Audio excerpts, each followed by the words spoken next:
আসসালামু আলাইকুম রহমতুল্লাহ বরকাত। আউযু বিল্লাহি মিনাশ শাইতানির রাজিম। বিসমিল্লাহির রহমানির রহিম। আজকে আমরা পবিত্র কোরআনের অত্যন্ত গুরুত্বপূর্ণ একটি নির্দেশ এবং আমাদের জীবনের জন্য খুবই গুরুত্বপূর্ণ একটি বিষয়, তা হলো আল্লাহর উপর তাওয়াক্কুল করা, আল্লাহর উপর নির্ভর করার সকল বিষয়ে। এইটার উপর যে কোরআন এবং হাদিসের বাণী রয়েছে তা আমরা জানবো ইনশাআল্লাহ। তো এখন আমি প্রথমেই সূরা আত-তালাক এর ৩ নম্বর আয়াতটি অধ্যয়ন করব।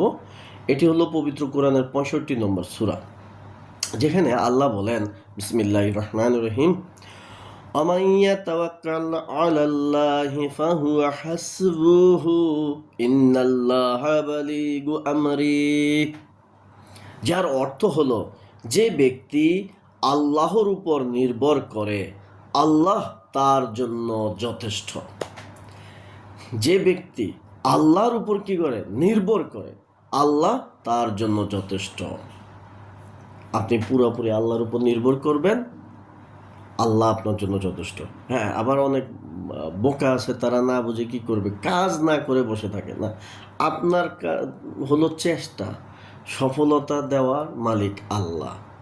আপনি চাইবেন আল্লাহর কাছে, প্রার্থনা করবেন আল্লাহর কাছে।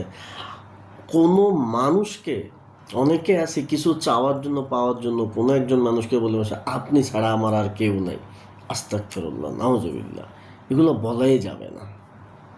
দেখেন, তো এই আয়াতের যে তাফসিরের মধ্যে যে কোরআন এবং হাদিসগুলো এসেছে এই বিষয়টার উপর, তা আমরা একটু জানি।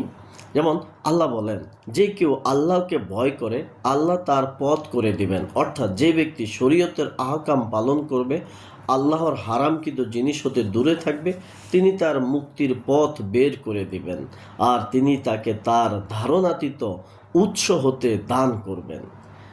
কথাটা তো ক্লিয়ার। আল্লাহর কাছ থেকে কিছু যদি পেতে চান, ধারণাতীত উৎস থেকে যদি কিছু পেতে চান, তাহলে কি করতে হবে? হারামকৃত যা আছে তা থেকে দূরে থাকতে হবে, হারাম কাজ করা যাবে না। তারপর সূরা আহজাব এর ৩ নম্বর আয়াত আল্লাহ বলেন, আল্লাহর প্রতি নির্ভর করো, কর্ম সম্পাদনের জন্য আল্লাহই যথেষ্ট। আপনার কাজটা সহজ করে দেবেন আল্লাহ। এটা অসংখ্য প্রমাণ। যারা আল্লাহর উপর নির্ভর করে, আল্লাহকে ডাকে, তারা পেয়েছে। আল্লাহর উপর নির্ভর করা, চেষ্টা করে আল্লাহকে উপর সুপর্দ করে দেওয়া, যারা করে দেয় তারা কিন্তু প্রমাণ পেয়েছে। দেখবেন যারা দিনদার ব্যক্তিরা আছে, তারা কিন্তু কি সফলতা হইলে আল্লাহকে খুব বেশি স্মরণ করে। আমরা এটা ডাকসু নির্বাচনেও দেখেছি, ছেলেগুলা সেজদা চলে গেছে, খুব শুকরিয়া আদায় করছে আল্লাহর কাছে। কোনো মানুষকে তারা করে নাই। হ্যাঁ, তো সকল কিছু আল্লাহ আসলে সফল করে দেয়। মানুষ জানেও না সে পাবে কিনা, না আল্লাহ পাওয়ায় দেয়। তারা সূরা আল ইমরান এর 160 নম্বর আয়াতে আল্লাহ বলেন, আল্লাহ যদি তোমাদের সাহায্য করেন তাহলে কোনো শক্তি তোমাদের উপর প্রাধান্য বিস্তার করতে পারবে না। কথাটা বুঝতে হবে। আল্লাহ যদি সাহায্য করেন তাহলে কোনো শক্তি তোমার উপর প্রাধান্য বিস্তার করতে পারবে না। আর যদি তিনি তোমাদের পরিত্যাগ করেন তাহলে এরপর কে আছে তোমাদের সাহায্য করার মতো? কাজেই সাচ্চা মুমিনের আল্লাহর উপরেই ভরসা করা উচিত। কথা ক্লিয়ার না? যে আল্লাহ যদি আপনাকে ত্যাগ করে, সারা দুনিয়ার সবাই আপনার পাশে দাঁড়ালেও লাভ নেই। আবার আল্লাহ যদি আপনার পাশে থাকে, সারা দুনিয়ার সবাই আপনার বিরোধিতা করলেও কোনো কিছু করতে পারবে না। সেটা প্রমাণিত। হযরত আব্দুল্লাহ ইবনে আব্বাস রাদিয়াল্লাহু তে বর্ণিত আছে যে রাসূলুল্লাহ সাল্লাল্লাহু আলাইহি সাল্লাম বলেছেন, যে ব্যক্তি খুব বেশি ইস্তেগফার বা ক্ষমা প্রার্থনা করতে থাকে, তাকে আল্লাহ সর্বপ্রকারের চিন্তা ও দুঃখ হতে মুক্তি দিয়ে থাকেন এবং সর্বপ্রকারের সংকীর্ণতা হতে প্রশস্ততা দান করেন, আর তাকে তার ধারণাতীত উৎস হতে রিজিক দান করে থাকেন। তাহলে খেয়াল করেন, এখানে কি বলা হচ্ছে, আপনি খুব বেশি ইস্তেগফার পড়বেন, তাহলে আপনার কিন্তু সব দিকে লাভ। আপনার ক্ষমাও পাচ্ছেন, আবার এদিকে আল্লাহ আপনাকে প্রশস্ততা করে, মানে রিজিকের প্রশস্ততা দান করবেন। লাভ কিন্তু একটা না, লাভ হইল দুইটা। তাই এই লাভের জন্য ভাই কাজ করেন। লাভের জন্য আসলে কাজ করতে হবে, এমনি এমনি লাভ আসবে না, লাভ কাজের মাধ্যমে আসে। তো খুব বেশি আমরা ইস্তেগফার করব। হজরত ইমরান ইবনে হুসাইন রাদিয়াল্লাহুতে বর্ণিত আছে যে রাসূলুল্লাহ সাল্লাল্লাহু আলাইহি সাল্লাম বলেছেন, যে ব্যক্তি সব দিকের সম্পর্ক ছিন্ন করে আল্লাহর হয়ে যান, আল্লাহ তার সব কাঠিন্যে তার জন্য যথেষ্ট হয়ে যান এবং তার ধারণাতীত উৎস হতে তাকে রিজিক দান করে থাকেন। আর যে ব্যক্তি আল্লাহ হতে সরে গিয়ে দুনিয়ার হয়ে যায়, আল্লাহ তাকে দুনিয়ার হাতেই সঁপে দেন। কথা কিন্তু অনেক গুরুত্বপূর্ণ কথা, যে আপনি যদি আল্লাহর হয়ে যান, আল্লাহ আপনাকে কি করবে? রিজিকও দান করবে এবং আপনার কাঠিন্য দূর করার জন্য আল্লাহ কি যথেষ্ট। আর আপনি যদি দুনিয়ার মানুষের উপর নির্ভরশীল হয়ে যান, তাহলে কি হবে ভাই? আল্লাহ আপনাকে দুনিয়ার উপরে সোপর্দ করে দেবে। তখন দেখবেন যে কি আপনি শুধু ব্যর্থতা, ঝামেলা জুমেলা। অনেকে আছে আমাদের সমাজে, দেখবেন তারা কি করে না, নামাজ পড়ে না। অনেকেই দেখি নামাজ পড়ে না, কি বলে আল্লাহর কাছে আল্লাহ আমার এইটা দেয় না, ওইটা দেয় না। মানে সে কিন্তু কি আল্লাহর সন্তুষ্টির জন্য ইবাদত করে না, সে চায়। এখন ওইভাবে সে চায় না, সে উল্টাপাল্টা কাজ কাম করতেছে, তাই সে পাচ্ছে না, কিন্তু সে আল্লাহর উপর হতাশ হয়ে যায়। এটা করা যাবে না। আল্লাহর উপর কি করতে হবে? পরিপূর্ণভাবে নির্ভরশীল হতে হবে। আমি সেটা আসলে ফলো করি। আমরা যদি বাস্তবতা লাইফে আপনার চিন্তা করে যদি দেখেন এই যে সমাজের মধ্যে, আমি এই বিষয়টা, আমাদের যারা আলেমগণ রয়েছেন তাদেরকে কিন্তু আপনি দেখবেন তাদের বেতন অনেক বেশি না। এখনো গ্রামে অনেক ইমাম সাহেবের বেতন 2000-3000 টাকা। অথচ দেখেন তারা আলহামদুলিল্লাহ আমাদের চাইতো তাদেরকে আল্লাহ কি চালায় নিচ্ছেন, তাদের বউ চলে যায় না। কিন্তু লাখ টাকার অনেক মালিকের বউ চলে যায়, সংসারে অশান্তি, পায় না রে, দেয় না রে, খায় না রে। কারণ একটাই, তো ওই মানুষটা আল্লাহর উপর। আপনাদের এত নির্যাতনের পরেও একজন মানুষের 2000 টাকা যারা বেতন দেয়, তারা তো নির্যাতনই করে, অপমানই করে। 2000 টাকা তো বন্ধুরা আড্ডাতে বসলেও খাইয়ে শেষ করে ফেলা। হ্যাঁ, অথচ 2000 টাকা এখন বেতন দেয়। কিন্তু দেখেন আল্লাহ ওনাদেরকে কোনো একভাবে চালায় নিচ্ছে। হ্যাঁ, তো এইটা এই না যে ওনাকে আপনি 2000 টাকা দিবেন, ওনাকে আল্লাহ চালাচ্ছে। চেষ্টা করবেন এই ইমাম সাহেবদেরকে বেতনটা বাড়ায়া দিতে, আরবি শিক্ষকদের বেতন বাড়ায়া দিতে। আমাদের সমাজ কত নষ্ট হয়ে গেছে দেখেন। আমরা নাকি মুসলমান, একজন আরবি টিচারকে বেতন দিতে চায় না সহজে, কিন্তু মানে জেনারেল লাইনের সাধারণ ওই শিক্ষার একটা বাচ্চাদেরকে প্রাইভেট পড়ানোর জন্য কিছু কিছু টিচার রাখা হয়, দেখবেন মাসে 20,000-30,000 টাকাও দেয়। তাহলে ব্যাপারগুলো কিন্তু চিন্তা করেন, মানে আমরা কত নিচু হয়ে গেছি, কত নিকৃষ্ট হয়ে গেছি, আমরা দুনিয়াকে কত প্রাধান্য দিই। হযরত ইবনে আব্বাস রাদিয়াল্লাহুতে বর্ণিত আছে যে একদা তিনি রাসূলুল্লাহ সাল্লাল্লাহু আলাইহি সাল্লাম এর সওয়ারিতে তার পিছনে উপবিষ্ট ছিলেন। ওই সময় রাসূলুল্লাহ সাল্লাল্লাহু আলাইহি সাল্লাম তাকে বলেন, হে বালক, আমি তোমাকে কয়েকটি কথা শিখিয়ে দিচ্ছি। তুমি আল্লাহকে স্মরণ করবে, তাহলে আল্লাহ তোমাকে স্মরণ করবেন। তুমি আল্লাহর হুকুমের হিফাজত করবে, তাহলে তুমি আল্লাহকে তোমার পাশে, এমনকি তোমার সামনে পাবে। কিছু চাইতে হলে আল্লাহর কাছে যাবে, সাহায্য প্রার্থনা করতে হলে তার কাছেই করবে। সমস্ত উম্মত মিলিত হয়ে যদি তোমার উপকার করতে চায় এবং তা যদি আল্লাহ না চান, তবে তারা তোমার সামান্যতম উপকারও করতে পারবে না। অনুরূপভাবে সবাই মিলিত হয়ে যদি তোমার ক্ষতি করতে চায়, তবে তারা তোমার ক্ষতি করতে পারবে না। তোমার ভাগ্যে আল্লাহ যা লিখে রেখেছেন তাছাড়া কলম উঠে গেছে এবং কাগজ শুকিয়ে গেছে। হযরত আব্দুল্লাহ ইবনে মাসুদ রাদিয়াল্লাহু হতে বর্ণিত আছে যে রাসূলুল্লাহ সাল্লাল্লাহু আলাইহি সাল্লাম বলেছেন, যে ব্যক্তি কোনো প্রয়োজনে পড়ে, কোনো প্রয়োজনে পড়ে, এবং সে তা জনগণের সামনে তুলে ধরে, খুব সম্ভব সে কঠিন অবস্থায় পড়ে যাবে, তার কাজ হালকা হবে না, কাজ হালকা হবে না। পক্ষান্তরে যে ব্যক্তি তার প্রয়োজন আল্লাহর নিকট নিয়ে যায়, আল্লাহ অবশ্যই তার প্রয়োজন পুরো করে থাকেন এবং তার উদ্দেশ্য সফল করেন। হয়তো তাড়াতাড়ি এই দুনিয়াতে পুরো করেন, না হয় মৃত্যুর পর আখিরাতে পুরো করবেন। বিশ্বাস রাখতে হবে। দেখছেন, দুনিয়ার মানুষের পিছনে ঘুরবেন, এটা জটিল হয়ে যাবে। আল্লাহর পিছনে ঘুরবেন, সহজ হয়ে যাবে। এই দুনিয়াতে আপনি দেখা গেল যে হইল না, তাতে কোনো কিছু যায় আসে না। পরকালে হইলেও এটা কি বাস্তবায়ন হবেই হবে। সূরা আল ইমরান 145 নম্বর আয়াতে, কোনো প্রাণী আল্লাহর অনুমতি ছাড়া মরতে পারে না। মৃত্যুর সময় তো লেখা আছে, যে ব্যক্তি দুনিয়াবি পুরস্কার লাভের আশায় কাজ করবে, আমি তাকে দুনিয়া থেকেই দেব। আর যে ব্যক্তি পরকালীন পুরস্কার লাভের আশায় কাজ করবে, সে পরকালের পুরস্কার পাবে এবং শকরকারীদেরকে আমি অবশ্যই প্রতিদান দেব। চিন্তা করছেন? আল্লাহর অনুমতি ছাড়া আপনি মরবেন না। তাই সকল কিছুতেই আল্লাহর উপরে নির্ভর করেন। তারপর, মৃত্যু তো নির্ধারিত সময়ে আসবে। মানুষ হয় বীরত্বের সাথে জিহাদে যোগদান করুক বা ভীরুতা প্রদর্শন করে জিহাদ হতে সরেই থাকুক। হজরত হাজার ইবনে উদ্দি রাদিয়াল্লাহু ধর্মীয় শত্রুদের সম্মুখীন হতে গিয়ে টাইগ্রিস নদীর তীরে উপস্থিত হন। সেনাবাহিনী হতবুদ্ধি হয়ে দাঁড়িয়ে যায়। সে সময় তিনি উপরোক্ত আয়াতটি পাঠ করে বলেন, নির্ধারিত সময়ের পূর্বে কেউই মারা যায় না। এসো এই টাইগ্রিস নদীতে ঘোড়া নিক্ষেপ করো। এই কথা বলে তিনি টাইগ্রিস নদীর মধ্যে ঘোড়া নিক্ষেপ করেন। তার দেখা দেখি অন্যরাও নিজ নিজ ঘোড়া নদীতে নামিয়ে দেন। এই দৃশ্য দেখে ভয়ে শত্রুদের রক্ত শুকিয়ে যায় এবং তাদের অন্তরাত্মা কেঁপে ওঠে।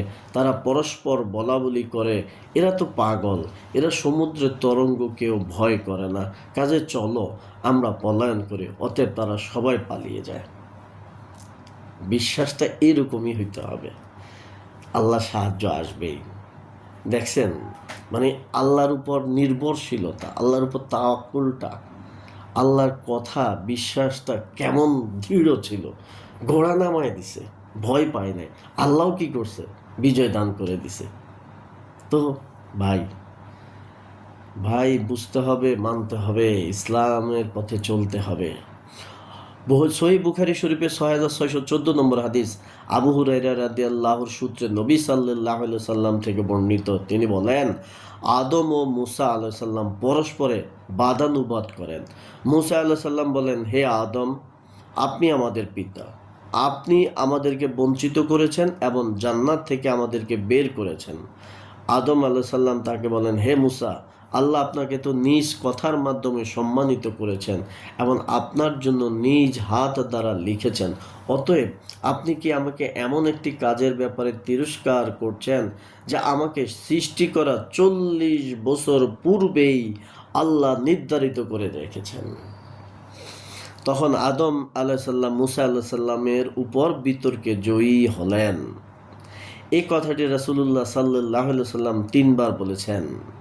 হ্যাঁ, আমাদের সমাজের মধ্যে আমরা অনেকেই কি, যেমন যারা চাকরিজীবী, তারা আপনার কি অনেকে আছে চাকরির জন্য মানে এত ভয় ভীতি করতেই থাকে, মানে কি চাকরি চলে যায়, কি হয় না হয় এগুলা নিয়ে।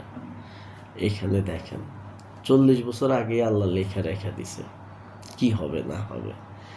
তো আর কি বলার থাকে? আল্লাহর উপর নির্ভর করেন ভাই, আল্লাহর উপর নির্ভর করেন। আল্লাহ যেভাবে চায় সেভাবে। সহিহ বুখারী শরীফের 6619 নম্বর হাদিস, আমির ইবনু ওয়াসিলা রহমতুল্লাহ আব্দুল্লাহ ইবনু মাসুদ রাদিয়াল্লাহু থেকে বর্ণিত, তিনি বলেছেন, দুর্ভাগ্য সে লোক যে তার মায়ের গর্ভ হতে দুর্ভাগা, আর সৌভাগ্যবান লোক সে যে অন্যের নিকট হতে উপদেশ লাভ করে। অতএব তিনি রাসূলুল্লাহ সাল্লাল্লাহু আলাইহি সাল্লামের সাহাবাদের মধ্য থেকে একজন সাহাবা, যাকে হুযাইফা ইবনু আসিদ আল গিফারি বলা হয়, তার কাছে আসলেন। তখন তিনি তার নিকট আব্দুল্লাহ ইবনু মাসুদ রাদিয়াল্লাহু এর কথা বর্ণনা করলেন এবং বললেন, আমালহীন কোনো লোক কিভাবে দুর্ভাগ্যবান হতে পারে? অতএব তিনি হুযায়ফা রাদিয়াল্লাহু তাকে বলেন, তুমি কি এতে আশ্চর্য হচ্ছ? আমি রাসূলুল্লাহ সাল্লাল্লাহু আলাইহি সাল্লামকে বলতে শুনেছি যে তিনি বলেছেন, যখন মাতৃগর্ভে শুক্রকীটের উপর ৪২ দিন চলে যায় তখন আল্লাহ তাআলা একজন ফেরেশতা প্রেরণ করেন। খুব গুরুত্বপূর্ণ বিষয়, মাথা দিয়ে শুনেন। তিনি ওটাকে শুক্রকে একটি রূপ দান করেন, তার কান, চোখ, চামড়া, গোস্ত ও হাড় সৃষ্টি করে দেন। তারপর ফেরেশতা বলে, হে আমাদের রব, সেটা কি পুরুষ না মহিলা হবে? তখন তোমার প্রভু যা চান সিদ্ধান্ত দেন এবং ফেরেশতা আদেশ অনুসারে তা লিখে ফেলেন। তারপর সে বলতে থাকে, হে আমাদের রব, তার জীবিকা কি হবে? তখন তোমার রব তার মর্জি অনুযায়ী ফায়সালা করেন এবং ফেরেশতা তা লিপিবদ্ধ করেন। এরপর ফেরেশতা তার হাতে একটি লিপিবদ্ধ কিতাব নিয়ে বের হন। সে এটাকে বৃদ্ধিও করে না এবং ঘাটতিও করে না। তাহলে সব কিন্তু মায়ের গর্ভে থাকা অবস্থায় লেখা শেষ। তারপর এই হাদিসটা একটা বিজ্ঞান। দেখেন, আপনি ইসলাম যে সত্য, এই যে যারা কাফের তারা এই হাদিসটা শুনে তারা কিন্তু মুসলমান হয়ে যাওয়া উচিত। 1400 বছর আগে একজন লেখাপড়া জানেন না ওই মানুষ এই যে বিজ্ঞানের কথাটা বলছে, উনি তো বর্তমানের মতন এত গবেষণা করে নাই, কিন্তু বর্তমান চিকিৎসা শাস্ত্র কিন্তু কি একটা বাচ্চার শুক্র থেকে কখন তার নাক কান এগুলো সব তৈরি হয়, সেই যেই সময়ের কথা বলেছে এই হাদিসও কিন্তু সেম সময়ের কথা বলে দেওয়া হয়েছে। তাহলে এটা দিয়েই তো ভাই কাফের যারা রয়েছেন তারা বুঝতে পারেন ইসলামই হইলে একমাত্র সত্য ধর্ম, যে ধর্মের যিনি ধর্মটা যার হাত দিয়ে আল্লাহ পৃথিবীতে দিয়েছেন তিনি 1400 বছর আগেই যেই গবেষণার কথা বলে গেছে আজকে বিজ্ঞান সেটা করতেছে, গবেষণা করে সত্যতা জাস্ট বিজ্ঞান বলতেছে। তাহলে দেখেন আমাদের সব কিছু লেখা হয়ে গেছে, এখন আমাদেরকে কি করতে হবে? আল্লাহর কাছে শুধু প্রার্থনা করতে হবে, ফরিয়াদ করতে হবে যেন আমরা সৌভাগ্যবান হই, যেন জান্নাতে যাই। হ্যাঁ, যেন আল্লাহ আমাদেরকে কোথায় না নেয়, জাহান্নামের মধ্যে না নেয়, ভুল রাস্তায় যেন না নেয়। এমন সকল ক্ষেত্রে আল্লাহর উপর নির্ভর করবেন। মানুষকে কোনো কিছুর কৃতিত্ব মানুষ না, সকল কিছুই আলহামদুলিল্লাহ সব আল্লাহর পক্ষ থেকে হয়েছে। সহিহ মুসলিমের 6624 নম্বর হাদিস, আলী রাদিয়াল্লাহু হতে বর্ণিত। তিনি বলেন, আমরা বাকি গারকাদে একটি জানাজা সালাতে উপস্থিত ছিলাম। তারপর রাসূলুল্লাহ সাল্লাল্লাহু আলাইহি সাল্লাম আমাদের নিকট এসে বসলেন এবং আমরা তার পাশাপাশি বসলাম। তার সাথে ছিল একটি ছড়ি, তিনি মাথা নিচু করে ছিলেন। সে সময় তিনি তার ছড়ি দ্বারা জমিনে টোকা দিচ্ছিলেন। তারপর তিনি বললেন, তোমাদের মাঝে এমন কোনো লোক নেই যার পরিণাম আল্লাহ তাআলা জান্নাতে বা জাহান্নামে নির্ধারণ করেননি, এবং সে দুর্ভাগ্যবান হবে বা সৌভাগ্যবান হবে তা লিপিবদ্ধ করেননি। বর্ণনাকারী বলেন, তখন জৈনিক লোক আবেদন করলো, হে আল্লাহর রাসূল সাল্লাল্লাহু আলাইহি সাল্লাম, আমরা কি আমাদের ভাগ্যলিপির উপর অটুট থেকে আমল ত্যাগ করব না? তখন তিনি বললেন, যে লোক সৌভাগ্যবান সে সৌভাগ্যবানদের আমলের দিকে ধাবিত হবে, যে হতভাগাদের অন্তর্ভুক্ত সে হতভাগার আমলের প্রতি ধাবিত হবে। তারপর তিনি বলেন, তোমরা আমল করো, প্রত্যেকের পথ সহজ করে দেয়া হয়েছে।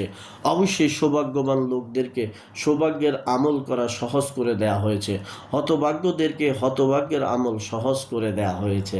তারপর তিনি তেলাওয়াত করলেন, সুতরাং যে দান করলো, তাকওয়া অর্জন করলো এবং যা উত্তম তা সত্যায়ন করলো, আমি তাদের জন্য সফলতার পথ সুগম করে দেব। এবং যারা বখিলি করলো এবং নিজেকে সম্পূর্ণ অমুখাপেক্ষী মনে করলো আর যা উত্তম তা মিথ্যা সাব্যস্ত করলো, আমি তার জন্যে কঠোর বিফল পথ সহজ করে দেব। সিম্পল বিষয়। আপনাকে আমল করতে হবে এবং আপনাকে সফলতার দিকে যাওয়ার জন্য চেষ্টা করতে হবে। কোন? দুনিয়া এবং আখিরাতে সফলতা। আপনি আমল যদি না করেন, বসে থাকেন, সেটা হবে আরেক বদমাইশি, আরেক দুষ্টামি। ঠিক আছে? হযরত ইবনে আব্বাস রাদিয়াল্লাহু হতে বর্ণিত আছে যে রাসূলুল্লাহ সাল্লাল্লাহু আলাইহি সাল্লাম বলেছেন, যে ব্যক্তি সর্বাপেক্ষা শক্তিশালী হতে চায় সে যেন আল্লাহর উপর নির্ভরশীল হয়, আর যে ব্যক্তি লোকদের মধ্যে সর্বাপেক্ষা ধনী হতে চায় সে যেন তার নিজের হাতে যা রয়েছে তার উপর আস্থা রাখার চেয়ে বেশি আস্থা রাখে ওই জিনিসের উপর যা আল্লাহর হাতে রয়েছে। যে ব্যক্তি সর্বাপেক্ষা সম্মানিত ও মর্যাদাবান হতে চায় সে যেন মহিমান্বিত আল্লাহকে ভয় করে চলে। তাহলে আসেন, যাদের মানে কি অল্পতেই হয়ে যান, তারা আশা করি আল্লাহর উপর তাওয়াক্কুল করবেন এবং নিজের ইমানটা ধরে রাখবেন, শিরক করবেন না, কোনো মানুষের কাছে হাত পাতবেন না, কোনো মানুষের কাছে কি একদম শেষ হয়ে যাবেন না। মানুষের কাছে যত বেশি নির্ভরশীল হবেন, মানুষ আপনাকে ব্ল্যাকমেইল করবে তত বেশি। তা আল্লাহ আমাদের সকলকে কোরআন এবং হাদিস অনুযায়ী চলার তৌফিক দান করুক। আল্লাহর কাছে আমরা সেই প্রার্থনা করব এবং বেশি বেশি আল্লাহর ইবাদত করব, ইসলামের পথে চলব, ইসলাম প্রতিষ্ঠার কাজ করব। আসসালামু আলাইকুম রহমতুল্লাহ বারাকাতুহু।